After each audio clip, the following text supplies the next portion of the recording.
The elven blade caught sunlight, prismatic and perfect in its arc as it descended toward Waylon's unprotected head.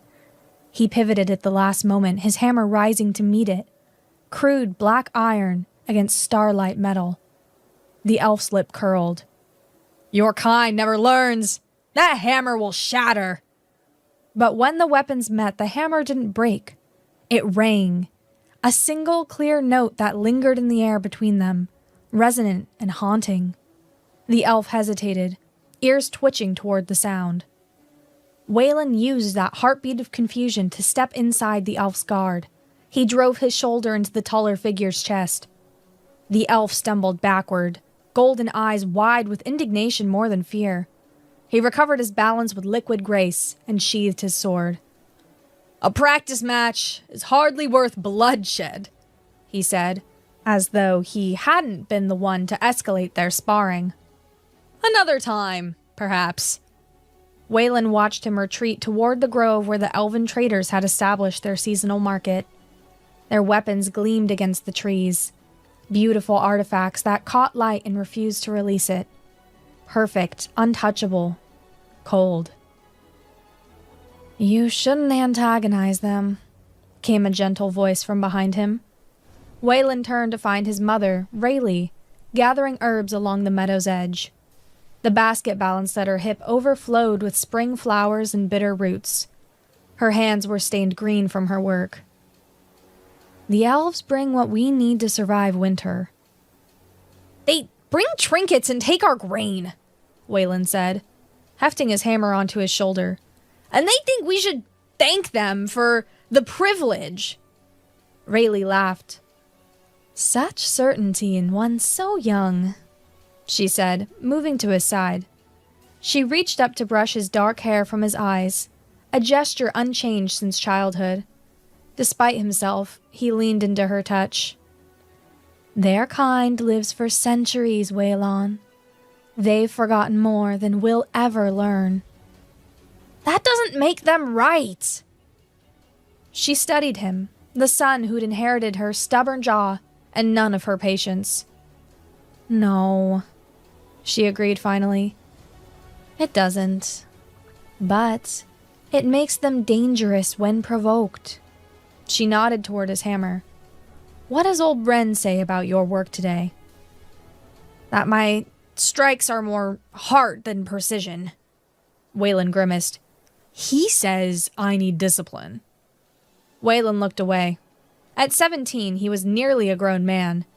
But under his mother's gaze, he felt like a child caught stealing apples. "Steal should save, not only destroy," Rayleigh said, echoing the words she'd been teaching him since he was old enough to understand death.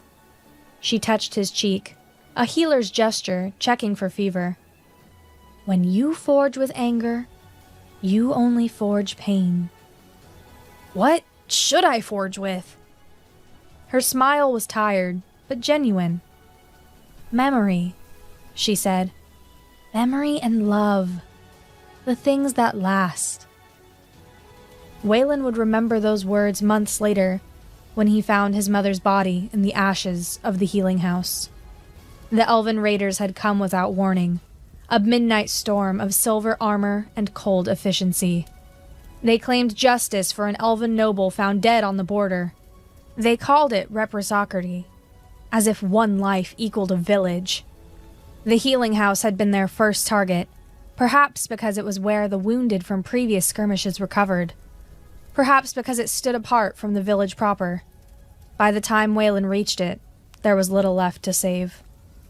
He found Rayleigh beside 3 human soldiers she'd been trying to protect. She dragged them toward the back door despite her slender frame, leaving bloody handprints on the floor. An elven arrow pinned her sleeve to the doorframe. 3 more pierced her back.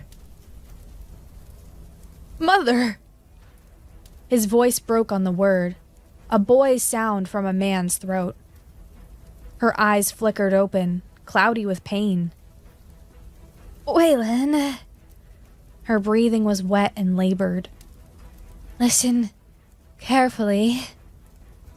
He knelt beside her, afraid to move her, afraid to leave her, afraid of time itself. I'm here. My death is not your forge, she whispered. Do you understand? You must not build yourself from this moment.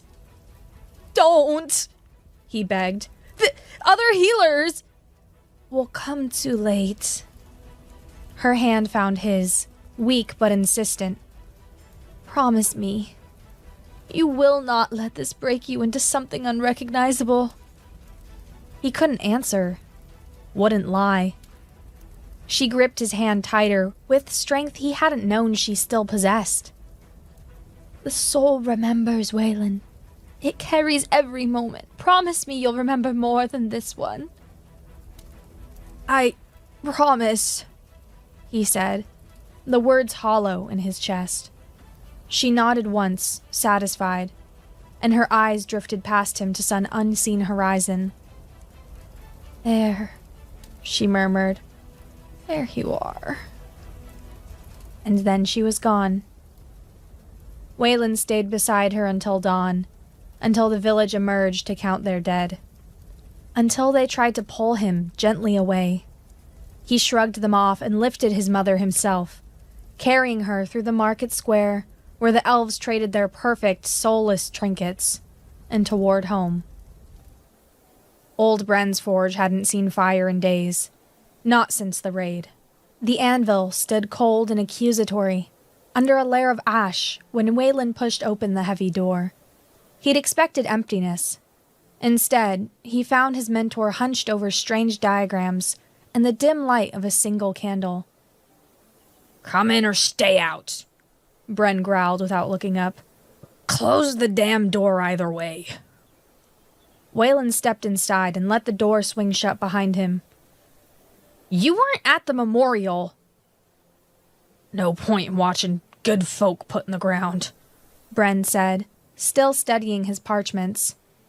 Better to make sure no more join 'em. Now Bren looked up, his weathered face shadowed by the candlelight.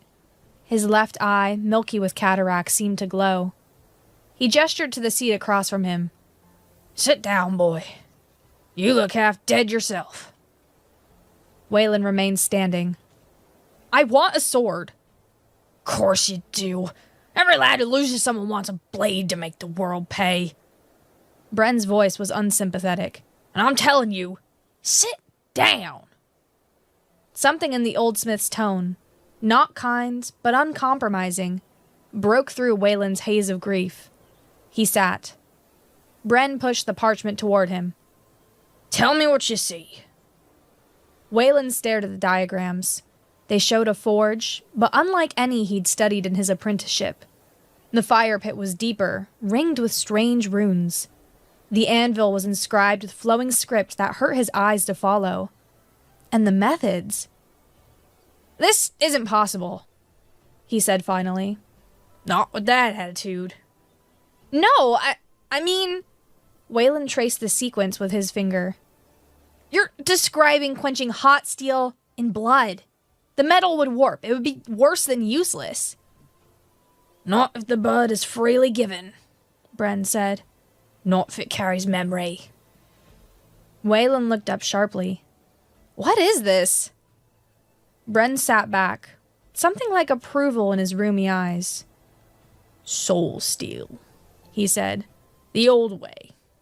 Before the elves taught us to make pretty, lifeless blades. I've never heard of it. Course not. They buried it. Both sides did.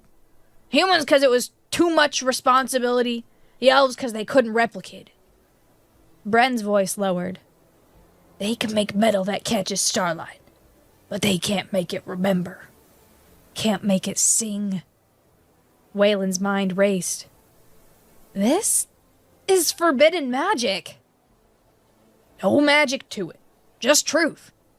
Bren tapped the parchment. A blade quenched in blood carries the moment of its making. A blade quenched in freely given blood, offered in love or protection. That blade carries the soul's purpose, its memory. And what does it do? Makes a weapon that fights alongside you. not just for you. Bren's voice softened for the first time. It makes a legacy that outlasts death. Wayland's heart thundered in his chest. My mother would have hated this, Bren finished for him. Make no mistake, boy. This is not what she would have chosen. You're saying I could bring her back? No. Bren's voice was sharp. Nothing brings back the dead. This is resonance, not resurrection. The soul echoes in the steel, but it's not trapped. It can leave if it chooses. It stays because it wants to protect. His gaze was uncomfortably direct. Your mother was a healer. Are you certain she'd choose to become a weapon? Even for you? Wayland closed his eyes. He saw her again. Not as she was at the end, but as she had been in life. Her hands gentle on fevered brows. Her voice steady, even in crisis. Steel should save, not only destroy. Yes, he said finally. To protect? She would. Bren studied him for a long moment. Then we begin tomorrow. At dawn. He gathered his parchments. And Wayland, once started, this cannot be undone. For either of you. The ritual took days. First, the gathering. Bren sent Wayland to collect soil from Rayleigh's grave, water from the spring where she gathered herbs, and ash from the healing house where she died. These he mixed together into the clay that would form the sword's mold. The vessel must know its purpose, Bren explained as they worked the clay by moonlight. Must carry the shape of the life it'll hold. Second, the forging. They heated the material. Not pure steel, but an alloy of iron, carbon, and scraps from the healing house. A broken scalpel, the metal rim of a medicine bowl, the buckle from Rayleigh's favorite apron. As the metal liquefied, Wayland spoke his mother's name into the flames, not in summoning, but in memory. Blade must know who it becomes, Bren instructed, his voice steady over the roar of the bellows. Third, the shaping. For 3 days they hammered the steel into form. Not the elegant curve of an elven blade, but something simpler. A straight edge with a subtle tip. A healer's blade, designed for precision rather than spectacle. With each strike, Wayland spoke a memory aloud. His mother singing in the garden. Her hands, sure and gentle, splinting his broken arm. Her laugh like water over stone. The metal must hold memory before it can hold a soul, Bren murmured as they worked through the night. Speak truly, or not at all. Fourth, the binding. On the final day, as the blade took form, Wayland cut his palm and let 7 drops of blood fall onto the red-hot steel. The metal hissed, but instead of warping, it seemed to drink the offering. The color shifted, not to the starlight silver of elven blades, but to a deeper hue, almost purple in certain light. Blood calls to blood, Bren said. The vessel recognizes its keeper. Finally, the awakening. As dusk approached on the 7th day, Bren instructed Wayland to heat the blade one last time. When it glowed orange-white, Wayland carried it to the quenching barrel. But instead of water or oil, the barrel contained a mixture that Bren had prepared in secret. Herbs from Rayleigh's garden, water from the spring, and a single drop of blood from each person she had saved over the years, freely given when they learned the purpose. Ask her, Bren said as Wayland held the blazing sword over the barrel. Not with your voice, with your heart. Wayland closed his eyes. In the darkness behind his lids, he saw his mother as she had been in life. Strong, gentle, fierce in protection. He felt the weight of her absence like a physical wound. I miss you, he thought. I need you, not to fight my battles, but to remind me why they matter. And then he plunged the sword into the barrel. The metal screamed, a high, thin sound that pierced the air like a woman's cry. Steam erupted from the barrel, carrying the scent of spring herbs and copper. The forge went dark as every flame extinguished simultaneously. In the sudden silence, Waylon heard it. A soft, rhythmic humming, like a lullaby without words. The sound came from the barrel, from the cooling metal within. With trembling hands, he reached into the now tepid liquid and drew out the sword. It wasn't beautiful, not by elven standards. The metal was dark, almost black, with a subtle purple sheen that caught the fading light. The blade was plain, unadorned, but it hummed in his grip, a vibration he felt in his bones more than heard. "Mother?" he whispered.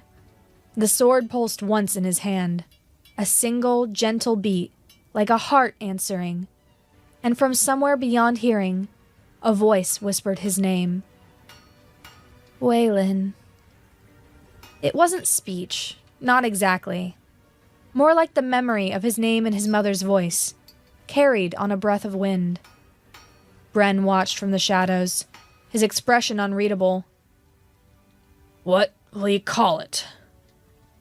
Waylon remembered his mother's words, her last lesson. Steel should save, not only destroy. "Mercy," he said, and the sword hummed in recognition. "Her name is Mercy."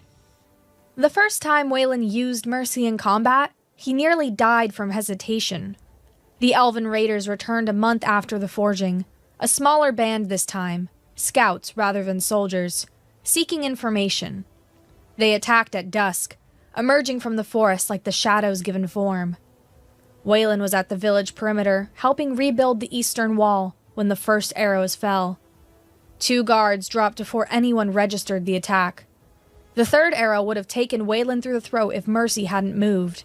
He felt it then, the sword shifting in its scabbard, pulling his hand to its hilt. When his fingers closed around the grip, the world slowed. Not by magic, but by shared awareness.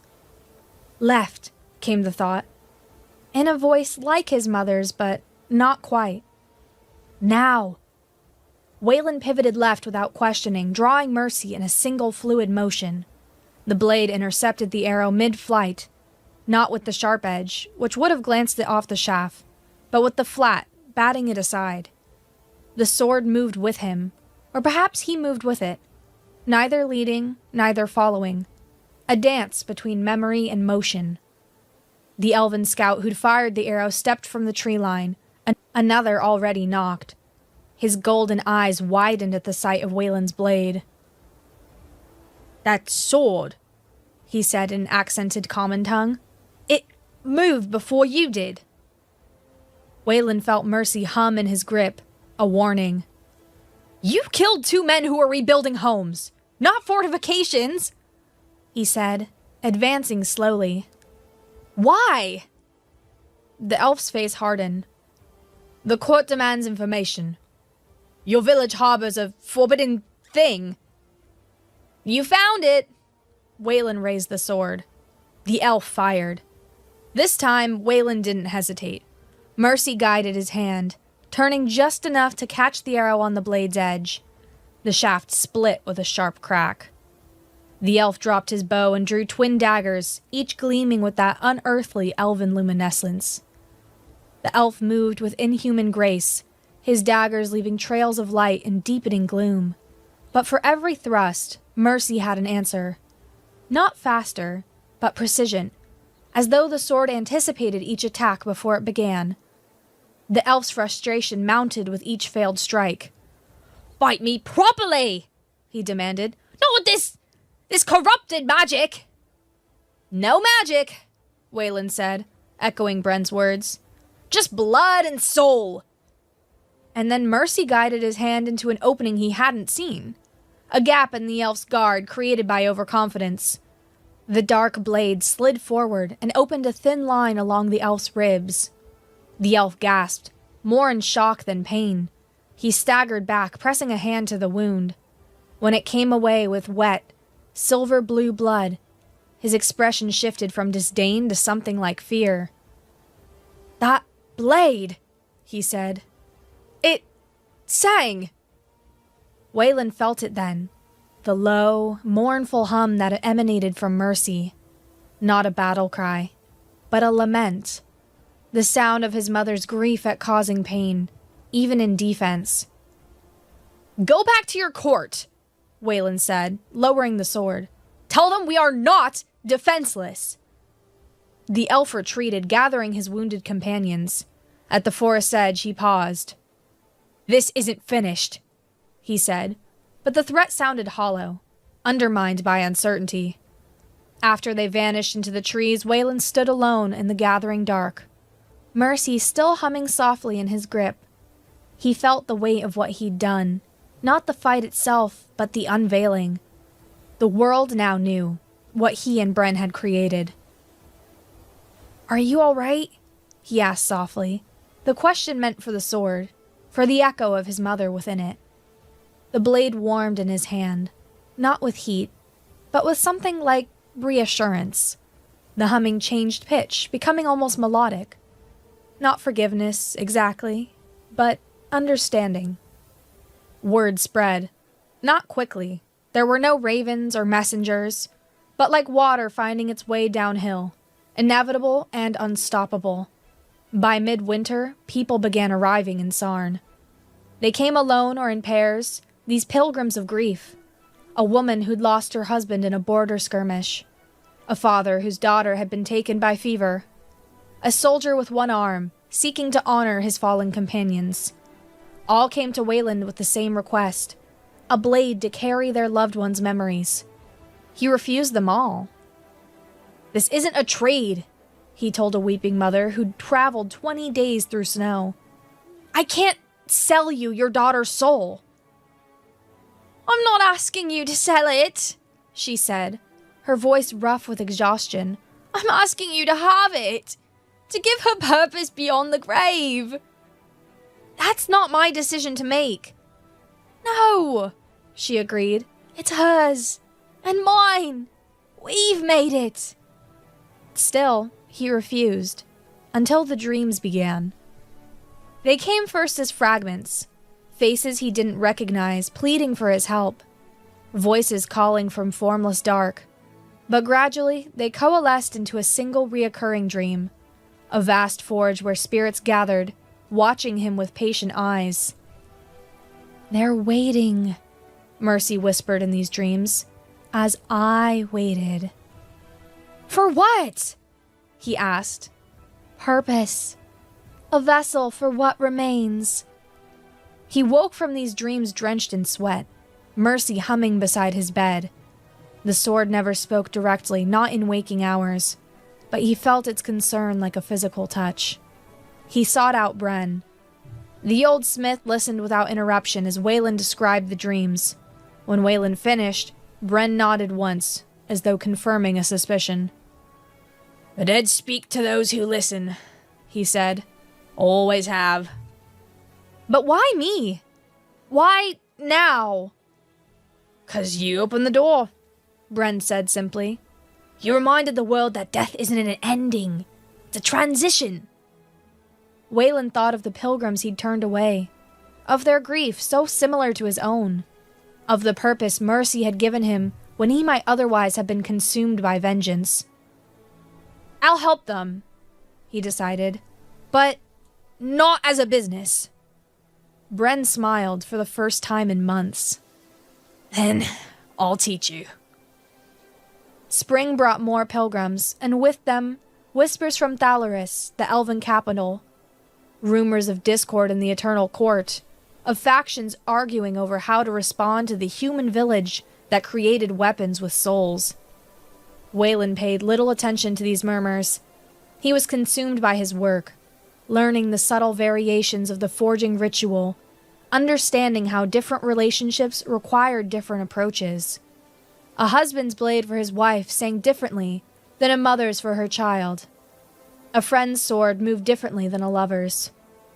Each blade took on qualities of the soul it carried. A warrior's sword was quick to engage but slow to withdraw. A healer's blade, like Mercy, sought precision over power, the cleanest cut rather than the deepest. And each blade, once awakened, hummed with its own unique song, Together in the growing collection that hung on the forge's walls, they created a choir of remembrance. It was this chorus that drew Saren Valus to Sarn. He arrived on a rain-soaked evening, a slender figure in a sodden cloak, his elven features partially concealed by a deep hood. He didn't announce himself or seek permission. Waylon found him standing in the open doorway of the forge, listening to the swords sing. "They're in harmony," the elf said without turning. His voice was lighter than Waylon expected, almost musical. Each distinct but supporting the others, like a family speaking. Waylon approached cautiously. Since the scout's attack, no elf had entered Sarn willingly. "You hear them?" The stranger lowered his hood, revealing features that marked him instantly as elven, the tapered ears, the luminous golden eyes. But unlike the elves Waylon had encountered, his expression held no disdain, only wonder. "Of course I hear them," he said. "They're hardly being subtle."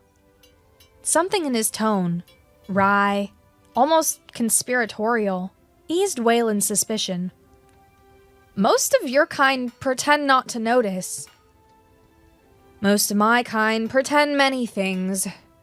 The elf turned fully, offering a formal bow. "Saren Valus, formerly House Dolores, currently nowhere in particular." "You're an exile." "A self-imposed correction of circumstance," Saren said with a hint of smile. "The court and I had irreconcilable differences regarding the value of honesty." "And what brings you to Sarn?" Saren gestured toward the swords. "Curiosity. Fascination. A desire to understand what my people fear so deeply that they won't speak its name." His golden eyes held Waylon's. "They call you the Soulbinder and Dolores." "That's not what I do." "No?" Saren stepped further into the forge, examining the blades with open interest. "What would you call it, then?" Waylon considered the question. "Remembering," he said finally. "I help the dead be remembered, and the living remember." "Kinder framing than the courts." Saren reached toward one of the swords, a short, broad blade forged for a farmer's wife. "May I?" Waylon hesitated, then nodded. Saren lifted the sword carefully, holding it as one might hold a wounded bird. The blade hummed softly in his grip, a questioning note. "Hello, friend," Saren murmured to the sword. "Thank you for allowing me to hold you." To Waylon's surprise, the sword's hum deepened, taking on an almost contented quality. It was the first time he'd seen a soul steel blade respond positively to an elf. "How did you do that?" he asked. Saren replaced the sword gently on its rack. "I asked permission," he said simply. "Something my kind rarely bothers to do with yours." He turned back to Waylon. "I'd like to learn, if you're willing to teach." "Learn what exactly?" "Everything." Saren's expression was earnest now, stripped of its earlier playfulness. "How the blades are made, how they sing, how they remember." His voice lowered. "My people have forgotten so much, Waylon of Sarn. We live for centuries, but our memories grow thin, polished smooth by time until they hold no pain, no texture." He gestured to the swords. "These remember everything. The rough edges, the grief, the love." Waylon studied the elf, searching for deception and finding none. "Why would an elf want to remember pain?" "Because without it, joy loses meaning." Saren's golden eyes were solemn. "My people value beauty above all else. We've forgotten that beauty without contrast is just emptiness." The words resonated with something Waylon had felt but couldn't articulate. The fundamental difference between elven craft and human work. Elven blades were perfect, but cold. Soulsteel was flawed, but alive. It won't be easy, he warned. The Forge doesn't always welcome strangers. Saren smiled, a genuine expression that transformed his austere features. Then we'll have to convince it I'm not a stranger. Just a friend it hasn't met yet. Saren proved an apt pupil, if an unconventional one. Where Waylon approached the Forge with reverence, Saren brought curiosity. Where Waylon saw tradition, Saren asked questions. Why 7 days? He asked on their third morning. Why not 6? Or 8? Because that's how it's done, Waylon answered, automatically repeating Bren's lesson. But why? Saren pressed, examining a half-formed blade with critical eyes. Is there something magical about the number 7? There's no magic in Soulsteel. So you keep saying. And yet... Saren gestured to Mercy, which hung at Waylon's hip, humming softly as always. That blade moves before you do. It sings, it dreams. If not magic, what would you call it? Waylon had no answer. Not then. But the question lingered, forcing him to reconsider what he thought he knew. Together, they explored the limits of Soulsteel. They discovered that a blade quenched at dawn carried a different timbre than one finished at dusk. That souls who had unfinished business sang more clearly than those who had died content. That the deeper the bond between forger and soul, the more responsive the blade.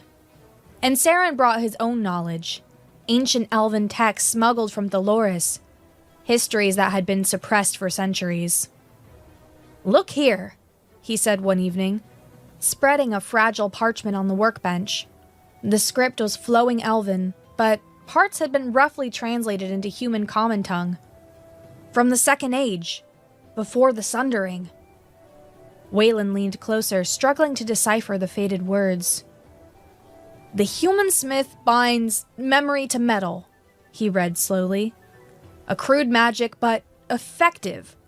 Their blades carry intent beyond their wielder's skill. Keep reading, Saren urged. We attempted to replicate their methods using purer metals and more precise rituals. The results were disappointing. The blades remained inert. When questioned, the human smith laughed.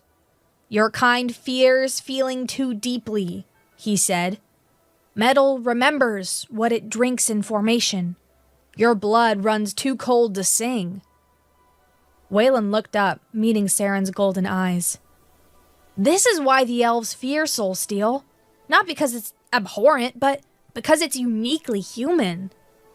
A power we cannot replicate, Saren agreed. No matter how superior our craftsmanship, we cannot make metal live. His expression was thoughtful. It makes one wonder what else we've forgotten in our pursuit of perfection. As they worked together, Waylon began to notice changes in himself. The nightmares that had plagued him since forging Mercy, dreams of his mother's death, of fire and screaming, began to fade. In their place came different dreams. His mother in her garden, hands stained green with herbs, her voice singing old work songs as she ground medicines. Not memories of her death, but of her life. But other changes were less welcome. He found himself more sensitive to the pain of others, especially those who came seeking Soulsteel. When they spoke of their lost ones, he felt their grief as physical pressure against his skin. When they wept, he tasted salt, though no tears touched his lips. And when new Soulsteel awoke, he heard its first song before anyone else, a moment of confusion, of transition, of a soul finding its voice in metal. The price of being a doorway, Bren explained, when Waylon finally admitted these experiences. You stand between worlds now, lad. The dead speak through you. I never asked for that. No one asks for their calling, the old smith said. It asks for them. The summons from Thaloris came with the first frost of autumn. Not a messenger, but a formal delegation. 12 elven knights in silver armor, their cloaks embroidered with the sigil of the Eternal Court. They didn't enter Sarn. They made camp at the edge of the forest and sent a single herald to deliver their message. The Council of Elders demanded the humans cease creating soulsteel and surrender all existing blades for destruction. "And if we refuse?" Waylon asked, though he already knew the answer. The herald's face remained impassive. "Then the court will consider it an act of aggression against the peace established after the last border war." "A peace your scouts violated when they murdered our healer," Waylon reminded him. "Unfortunate excesses by individuals acting without sanction," the herald said, the words clearly rehearsed. "The court regrets any suffering caused." "Does it?" Waylon felt Mercy hum at his hip, not in threat, but in sorrow. "Strange that this regret comes only after we found a way to defend ourselves." The herald's composure slipped, just for a moment. "The human ability to bind souls violates natural law," he said, his voice lowering. "The dead should rest, not be imprisoned in metal." "They aren't imprisoned," Waylon said. "They stay willingly. They protect those they love." "So you claim." The herald's gaze shifted to Mercy. "And yet, they cannot speak for themselves." Waylon felt Mercy warm against his leg. Without conscious thought, his hand moved to the hilt. The moment his fingers touched the metal, the sword began to sing. Not the usual soft hum, but a clear, pure note that cut through the autumn air like a bird song through fog. The herald stepped back, his eyes wide. "Silence that thing!" "She speaks for herself," Waylon said quietly. "You just don't like what she's saying." The herald recovered his composure with visible effort. "The court's position is unchanged. You have until the winter solstice to comply. After that..." He left the threat hanging. As he departed, Waylon found Saren waiting by the forge, his expression troubled. "And now?" Saren asked. "What will you do now?" Waylon looked toward the forest, where 12 elven knights waited for an answer he would never give. "We prepare," he said. "We remember. And we stand our ground." Mercy hummed in agreement. The winter solstice arrived with bitter winds and thin, sharp light. The morning dawned clear and cold, revealing the elven army at the forest's edge. Not 12 knights, but hundreds. Their armor caught the sunrise and threw it back in fractured rainbows, beautiful and terrible. Waylon watched from the village wall, Mercy singing softly at his side. He wasn't surprised by the elven force's size, only by the hollow feeling in his chest. Not fear, but a strange resignation. Saren joined him on the wall, his golden eyes scanning the assembled elven host. "The Eternal Court has committed its full ceremonial guard," he said, his voice tight. "Those are not border troops. They're the elite. The Starlight Vanguard." "Can they be defeated?" "In conventional battle? No." Saren's directness was one of the qualities Waylon had come to value most. "But this isn't conventional, is it?" He nodded toward the village square, where 50 humans now stood with soul steel blades at their sides. Each weapon hummed with its own distinct note, creating a harmony that vibrated through the morning air. They were an unlikely fighting force, farmers and smiths, healers and hunters, but they stood straight-backed and clear-eyed, their hands resting on hilts that sang with the voices of their beloved dead. "Shall I attempt to parley?" Saren asked. "Would they listen to an exile?" "No," Saren admitted, "but they might listen to you." Waylon considered the suggestion. Part of him, the part that still burned with grief over his mother's murder, wanted to refuse. But another part, the part that carried mercy, knew that blood should never be the first choice. Very well, he decided, but not to surrender, to understand. They descended from the wall together, Waylon and the elven exile, and walked toward the midpoint between village and forest. 3 elves detached themselves from the main force to meet them, 2 armored knights flanking a taller figure in flowing silver robes embroidered with stars. The High Commander, Saren whispered. This isn't a punitive expedition. It's a formal campaign. The elven commander removed her helmet as they approached, revealing features of such austere beauty they seemed almost cruel. Her eyes were not gold like Saren's, but a pale, luminous blue that reminded Waylon of ice over deep water. Soulbinder! She greeted him, her common tongue perfect but heavily accented. I am Ethereal, voice of the Eternal Court, commander of the Starlight Vanguard. Her gaze shifted dismissively to Saren. Exile. Your presence is noted, but irrelevant. Commander, Waylon acknowledged, ignoring the slight to his friend. Have you come to make war on farmers? I have come to correct an imbalance, she said. To ensure natural order remains intact, the dead should rest, Ethereal said, rather than being bound to metal and memory. Her gaze dropped to Mercy. That abomination at your hip, do you truly believe the spirit within it remains willingly? I know she does, Waylon said simply. Because the blade tells you so? Ethereal's voice held the first hint of genuine emotion, scorn. A convenient claim when you alone hear its voice. Not alone, Saren interjected. I hear them too. Another convenient claim, Ethereal said. She returned her attention to Waylon. The court's position remains unchanged. Waylon felt Mercy hum against his leg, not in fear or anger, but in firm negation. The blades aren't mine to surrender, he said. They belong to those who carry them, and to the souls who inhabit them.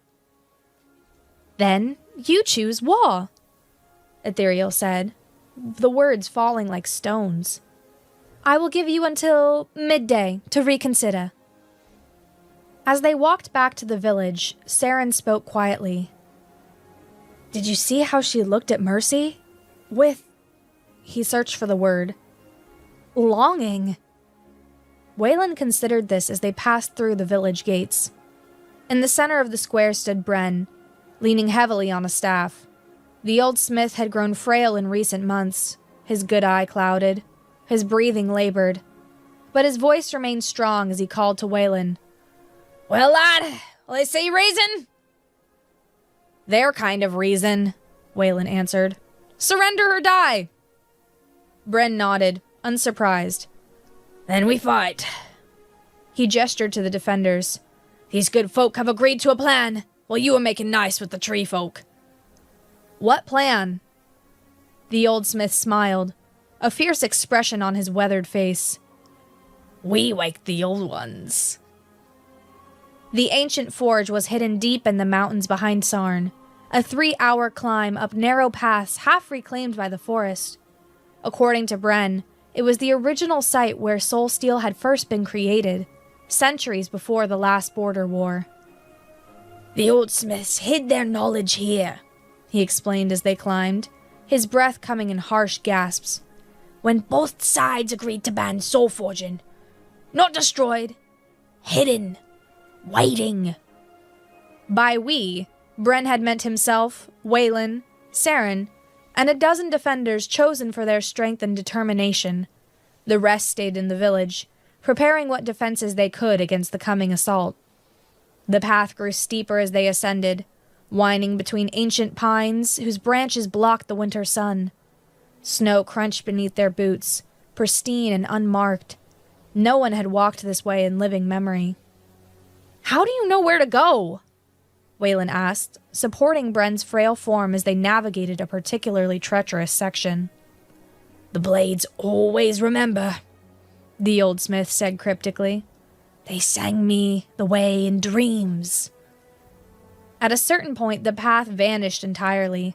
Bren halted, leaning heavily on his staff, and pointed to a sheer rock face overgrown with ivy. There.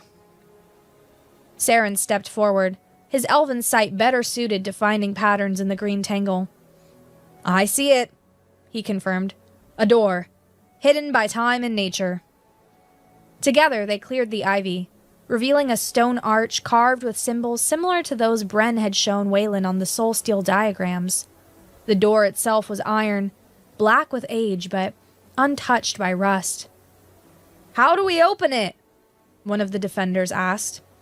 Bren turned to Waylon. With memory, he said. With recognition.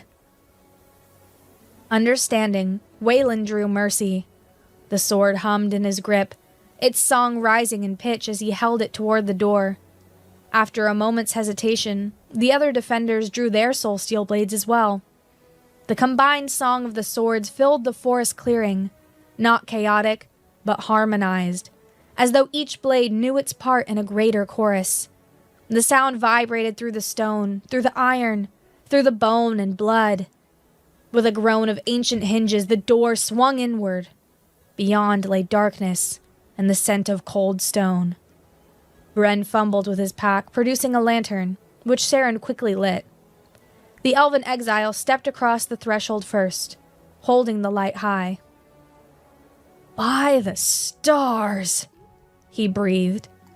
The others crowded forward, gasping as the lantern illuminated the chamber beyond. It was vast, far larger than seemed possible given the mountain's exterior, and filled with swords. Hundreds of them, perhaps thousands, hanging from the walls, standing in racks, embedded in stone like the legendary blade waiting for a fated king. Each one was soul steel. Each one hummed with a distinct note, creating a symphony that pressed against the skin like physical touch.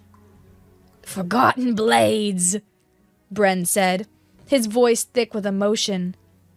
The ones they tried to erase from memory. Waylon moved deeper into the chamber, drawn by a sword mounted centrally on the far wall. Unlike the others, this blade was not dark, but a deep burnished copper, its surface etched with the flowing script. The first, Bren confirmed, following Waylon's gaze. Forged by Hallan the Smith for his wife, Saria, who died protecting their child from wolves. As they approached the copper blade, its song changed, becoming louder, more insistent. Not a hum now, but a voice, whispering words just beyond comprehension. She's been waiting, Bren said. They all have, waiting for someone to remember them. Waylon reached toward the sword, hesitating with his hand just short of the hilt. May I? He asked, the question directed at the blade itself. The sword's song softened, becoming almost welcoming. Taking it as permission, Waylon carefully lifted the weapon from its mount. It was lighter than he expected, perfectly balanced despite its ancient design. And the moment his fingers closed around the grip, he heard her, not in his ears, but in his mind. A grown woman's voice, strong and clear despite the centuries. You have come at last, she said. The one who remembers. I am not worthy of that title, Waylon replied aloud. I only found what was lost. That is remembering, the voice insisted. That is enough. Saren stepped closer, his golden eyes wide with wonder.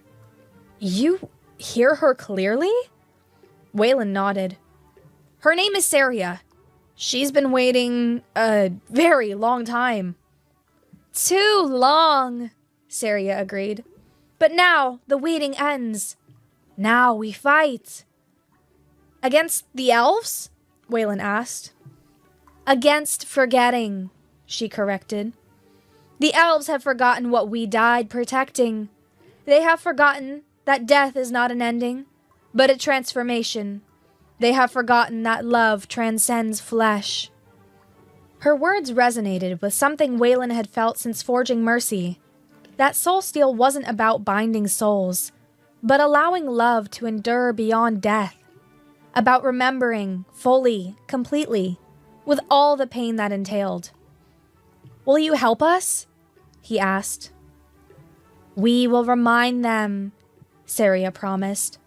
All of us. As if in response, the other sword's songs grew louder, creating a chorus that filled the vast chamber. Not chaotic, but harmonized. 1,000 voices speaking as one. Bren moved among the racks, running gnarled fingers over ancient hilts. These blades were carried by our ancestors in the last border war, he said. Before the treaty that banned soul forging. Before the elves convinced us to forget our own strength. How do we carry them all? One of the defenders asked practically. There are thousands. We don't, Bren said. They carry themselves.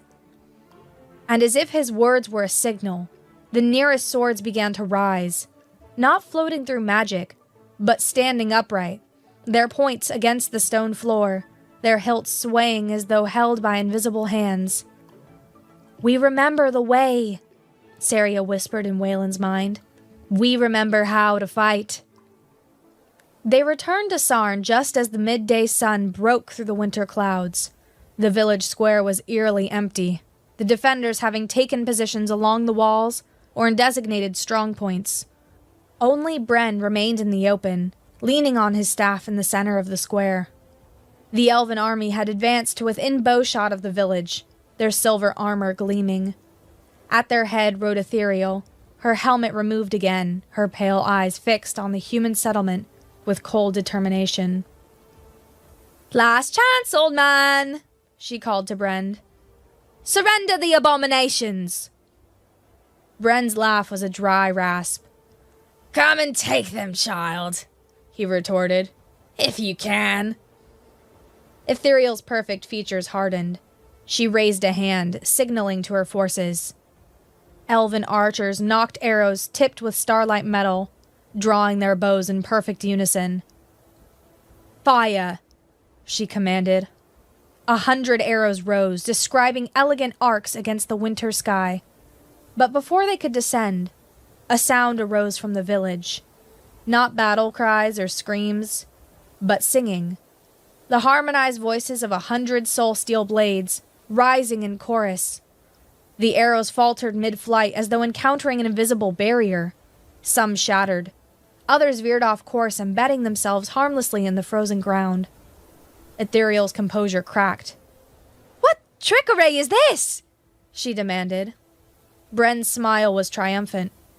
No trickery, he called back. Memory. And then, from behind the village walls they came, the ancient soul steel blades, moving without visible wielders. They passed through the gates and formed a silent phalanx before the village, hilts swaying as though held by phantom hands. The elven host faltered, perfect formation wavering at the impossible sight. Sorcery! Ethereal spat. Corruption of the natural order! No!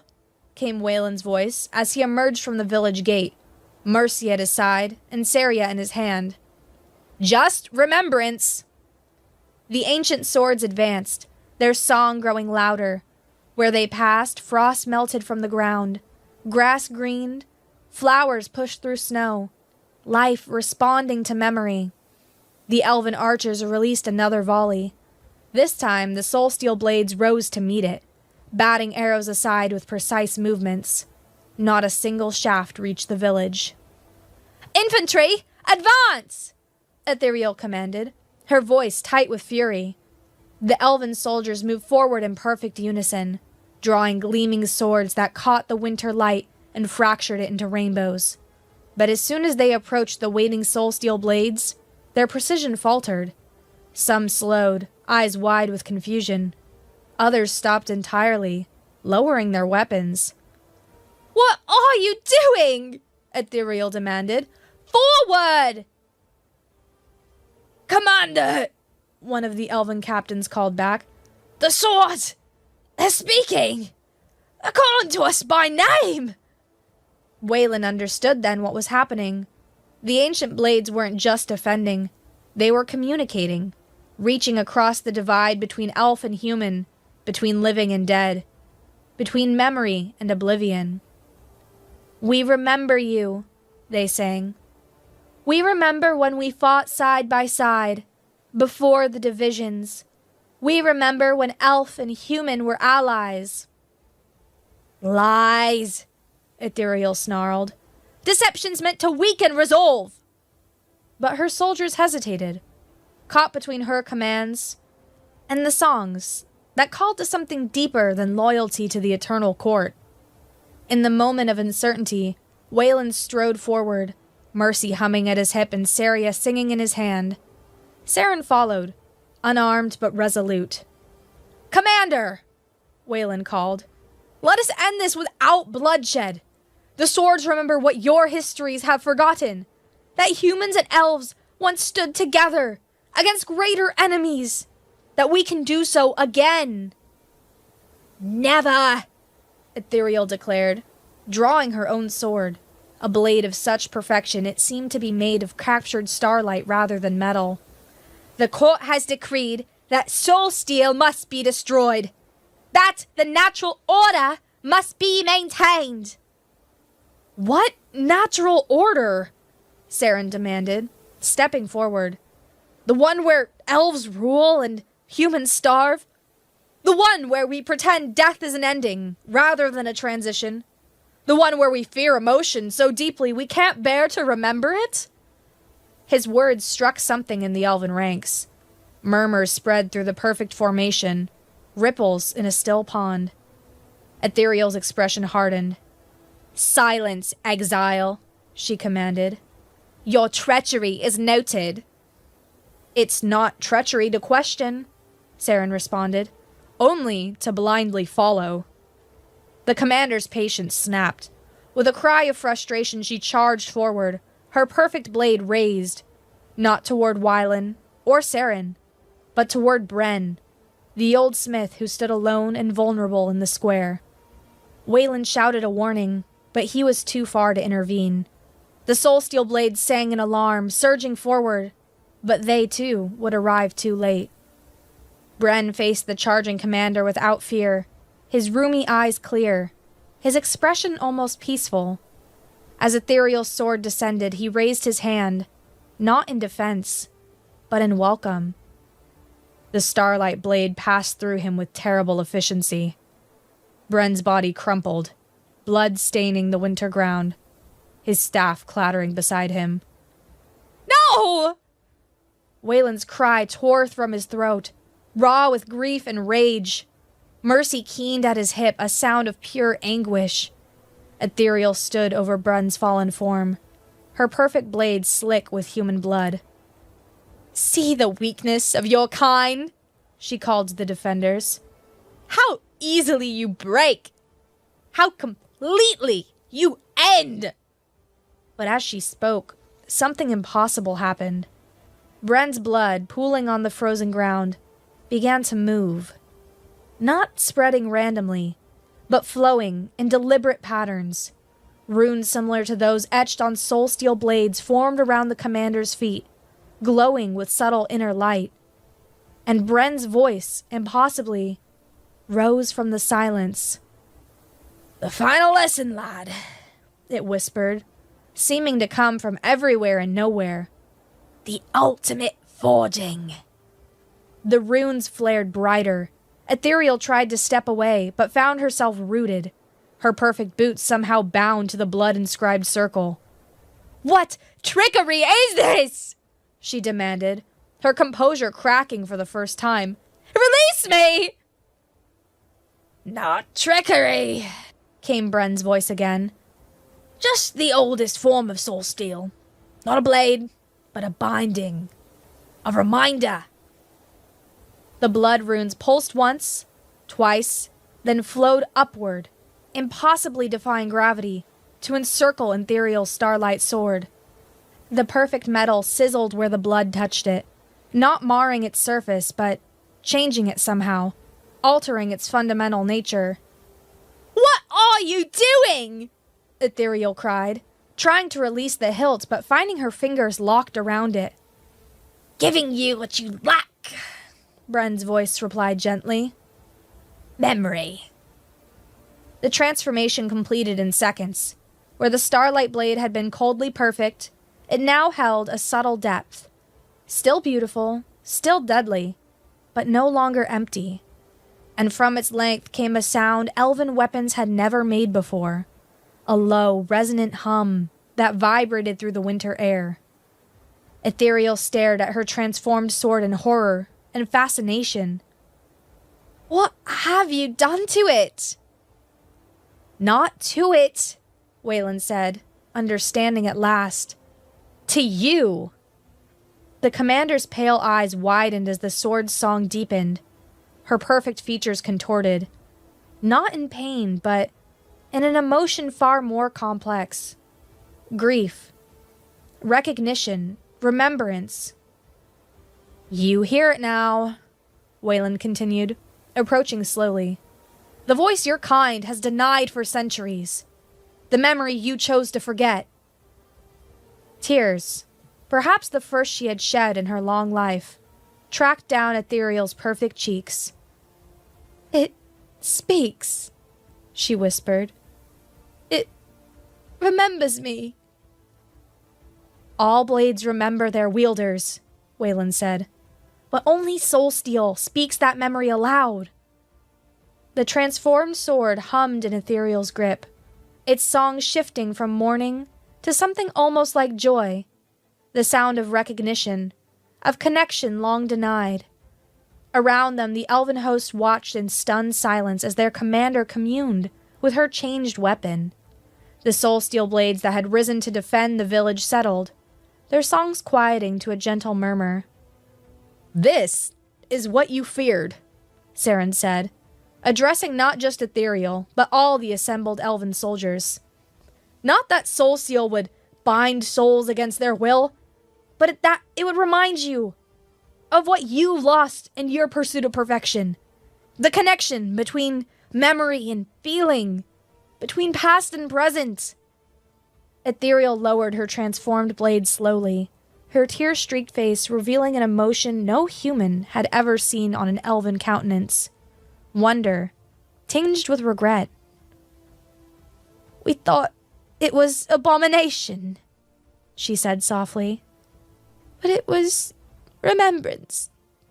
All along." The battle that never truly began now definitively ended. The elven soldiers lowered their weapons, many looking at their perfect, silent blades, with new understanding. The human defenders emerged cautiously from the village, Soulsteel humming at their sides. Waylon knelt beside Bren's body, grief heavy in his chest. "You knew," he said to the empty air. "You planned this." "Of course he did," came Saren's gentle voice, as he joined Waylon. "The old fox was always 3 steps ahead." "He didn't have to die." "Perhaps not," Saren agreed. "But he chose to. On his terms. For a purpose." He touched Waylon's shoulder. "The greatest gift he could offer." Waylon thought of the choice Bren had made. To become not a blade, but a bridge. To use his own death as a final lesson, a final forging. It was a sacrifice beyond anything Waylon had imagined possible. "I could bind him," he said, the words barely audible. "Create a blade to carry his memory." "Is that what he would want?" Saren asked gently. Waylon closed his eyes, listening not with his ears, but with his heart. He heard no calling from Bren's spirit. No desire to remain. Only a profound sense of completion. A circle closed. "No," he admitted finally. He would want to rest. As if in confirmation, Mercy hummed softly at his hip, a sound not of grief, but of acceptance, of letting go.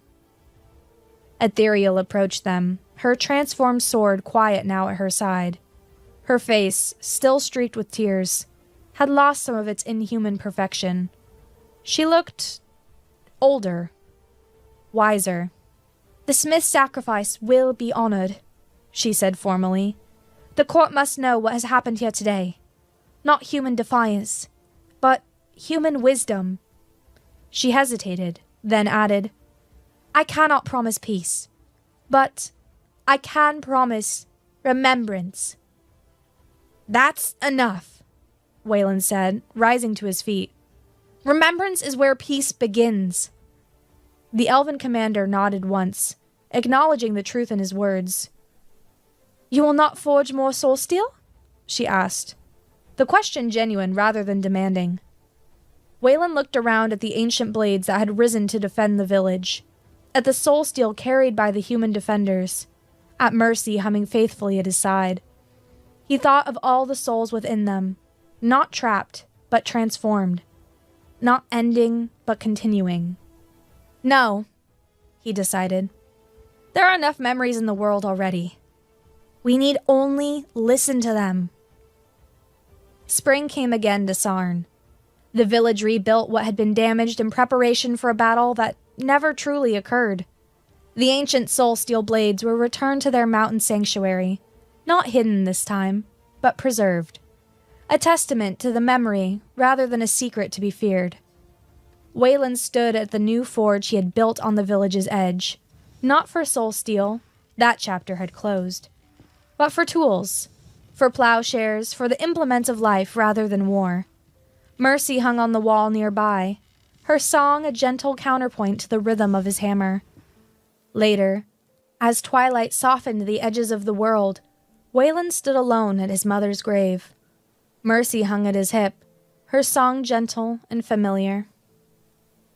They say I bound you, he said softly to the humming blade. But I think you bound me. To purpose. The sword's song shifted, becoming almost chiding, the sound of a mother correcting a beloved child. I know, he acknowledged. Not bound, reminded. He touched the hilt lightly. Will you stay, now that the danger has passed? Mercy's hum deepened, became more complex. Neither yes nor no, but a different answer entirely.